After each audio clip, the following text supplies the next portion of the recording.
안녕하세요. 이번 시간에는 HAB가 LG 인수한 큰 그림과 노벨상 받은 노바티스 신약의 FDA 승인 거절 사례를 보도록 하겠습니다. 먼저 세 줄 요약입니다. 노바티스도 FDA 승인 거절을 받았는데요. 왜 받았을까? RNA 간섭의 작용 기전을 살펴보고 노벨상을 받은 RNA 간섭을 살펴보도록 하겠습니다. 먼저 2020년 12월 22일 기사인데요. 글로벌 제약사들이 개발하고 있는 여러 유망주 신약들이 있었습니다. 그 중에 하나가 바로 인클리시산이라는 거였는데요. 요게 바로 노바티스의 약입니다. 처음에는 메디신스가 개발을 했지만은 노바티스가 이 기업을 인수한 상태입니다. 그러니까 노바티스의 약이 되어버렸죠. 리보세라닙이 우리가 유망주라고 생각하고 있는데 엘레바가 개발하고 있었잖아요. 그런 엘레바를 HAB가 인수를 하니까 HAB의 약이 리보세라닙이 된 것처럼 노바티스도 인클리시산을 개발하고 있는 메디신스를 인수하니까 노바티스의 약이 되어버렸습니다. 무난하게 허가가 예상됐던 고지혈증 치료제 인클리시산인데 FDA로부터 거절됐다고 합니다. 먼저 인클리시산의 작용 기전은 무엇인가? RNA 간섭, 영어로 RNA interference, RNAi 이렇게 부르게 되는데요. 또 다른 말로는 RNA silencing이라고 합니다. 그러니까 뭔가 조용하게 만든다는 거죠. 얘가 활동하지 못하게 방해를 하고 조용히 시키고 이런 것들이 바로 작용 기전입니다. 자, 구체적으로 들어가 보면은 우리가 메신저 RNA, mRNA를 방해하거나 안정성을 저하시키며 경우에 따라서는 파괴하여 단백질 합성 정보가 중간에서 전달되지 못하게 함으로써 자, 여기가 핵심인데 유전 정보의 발현을 제어하는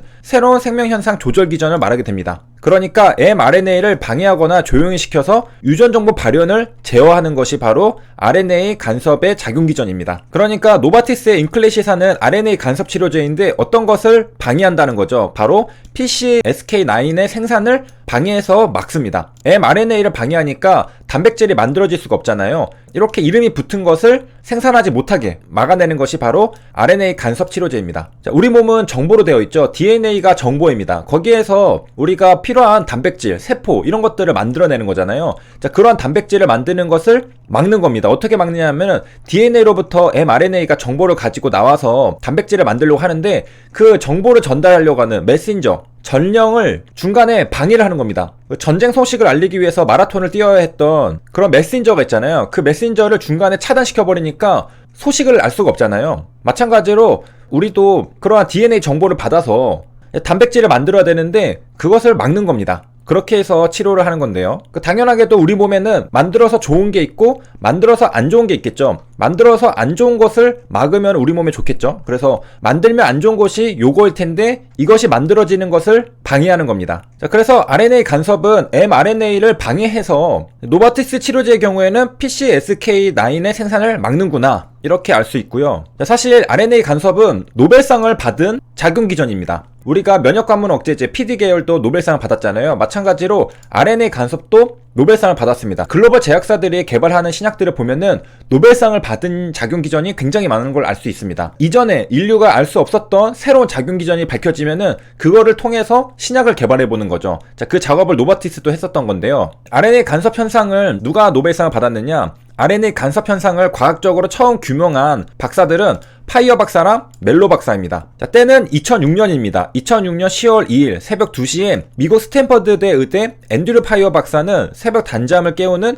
전화벨 소리에 잠이 깨었고 스웨덴에서 걸려온 전화는 2006년도 노벨 생리의학상 수상자로 자신과 함께 공동 연구자로 RNA 간섭에 대한 연구를 진행하였던 미국 매사추세츠 의대 크레이그 멜로 박사가 결정되었다는 소식을 전달받았습니다. 이제 겨우 40대 중반을 간 넘은 굉장히 젊은 축에 속하는데 자신들이 불과 8년 전에 발표했던 RNA 간섭에 관한 후속 연구를 활발히 진행하고 있는 연구자들이며 보통 노벨상 같은 경우에는 학설이 발표되고도 10년에서 15년 정도 여러 연구자들에게 검증을 받은 후에나 결정되어 왔는데 자, 이러한 노벨상 수상의 전례로 보았을 때 이제 파격적이며 의외의 결정으로 받아들여지고 있는 게 2006년도에 있었던 노벨 생리의학상 수상 발표입니다. 자, 그래서 노벨상을 받을 수 있는 작용 요건 중에 여러 가지 우스갯소리가 있는데 운이 좋아야 되고 오래 살아야 된다는 게 있죠. 장수가 노벨상 수상의 또 중요한 요소라고 합니다. 그래서 10년, 15년이 걸리는데 자, 이분들은 8년 만에 노벨상을 받게 됐는데 자, 그것은 그만큼 RNA 간섭 원리의 중요성과 파급 효과가 얼마나 대단하게 평가되고 있는지를 증명해 주었다 이렇게 볼 수 있겠고요.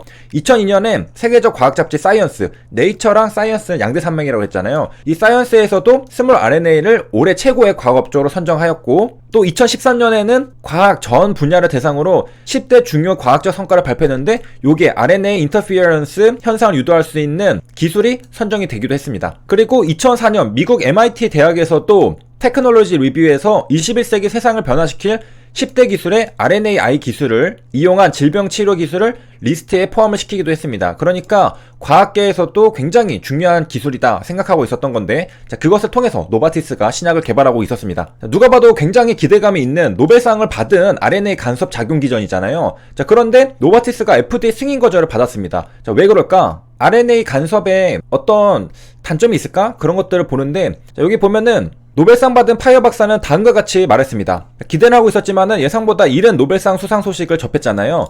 수상 발표 직후에 가진 인터뷰에서 아직 RNA 간섭 생체 내 기전 및 역할에 대한 이론적 정립이 완성된 상태도 아니고 지금까지의 RNA 간섭 기전 규명에 다른 연구자들의 기여가 매우 크기 때문에 자신들만 상을 수상하는 것이 믿기지 않으며 떳떳하지 못한 마음과 죄송스러운 마음이 있다, 이렇게 털어놓았다고 하는데요. 자, 그러니까 2006년 당시만 해도 8년 만에 받았잖아요. 그러니까 굉장히 빠르게 받았기 때문에 기전이랑 이론들이 완성된 상태가 아니었다는 겁니다. 자, 그럼 이런 게 문제였는가? RNA 치료제는 고질적인 과제가 있죠. 그래서 우리가 코로나 RNA 백신이 나올 때도 부작용에 대한 우려들이 굉장히 많았습니다. 바로 안정성에 있는데, 자, 이전에 다양한 분야에서 개발되고 있던 RNA 치료제들은 간 효소 증가와 같은 부작용으로 효과 대비 아쉬운 점을 남긴 바가 있다라고 합니다. 자, 그러니까 작용 기전도 전부 다 밝혀지지 않았고 대략 15년 정도 지났으니까 지금은 어느 정도 이제 이론적 정립이 완성이 되어 있었다고 볼 수 있겠고, 그리고 안정성도 문제가 있는가 보면은 인클리시사는 치료와 관련된 간 효소의 상승이나 신장 기능의 변화가 없어서 안정성 문제가 언급되지 않았다고 합니다. 그러니까 무슨 말이냐? 일반적으로 RNA 치료제의 고질적인 과제, 안정성 문제가 인클리시산에서는 발견되지 않았다는 겁니다. 그리고 노벨상을 받았던 것은 2006년이고 지금은 15년 정도가 지났기 때문에 어느 정도 이론적 정립이랑 작용 기전이 많이 밝혀졌을 겁니다. 그런데 왜 FDA로부터 승인 거절을 받았느냐? FDA가 승인 거절한 이유는 효능, 안정성 문제가 아닌 것으로 알려졌습니다. 그럼 뭐였냐?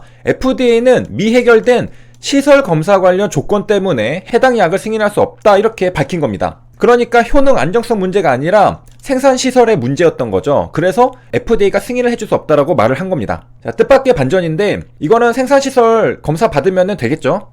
그래서 이번 시간에는 노벨상을 받은 RNA 간섭을 이용해서 노바티스가 RNA 간섭 치료제를 만들었는데 FDA 승인 거절 받았습니다. 그 이유는 효능도 아니고 안정성도 아니고 시설 관련한 검사가 아직 해결되지 않았기 때문에 승인할 수 없다고 밝혔습니다. 자, 이를 통해서 노바티스의 사례를 살펴볼 때 HLB는 CMC가 굉장히 중요하다는 것을 알고 있겠죠. 그렇기 때문에 아마도 이번에 HLB 제약을 인수한 게 아닐까라고 생각을 할 수가 있겠고요. 그러니까 큰 그림을 그리고 있는 거죠. 효능 안정성에서만 제동이 걸리는 게 아니라 시설 검사에서도 제동이 걸릴 수 있기 때문에, 자, 이번에 HLB 제약 인수, 베리스모 인수를 통해서 HLB는 생산 시설을 직간접적으로 확보하고 있습니다. 잘하고 있는 거라고 볼 수 있겠고요. 여기까지 시청해주셔서 감사합니다.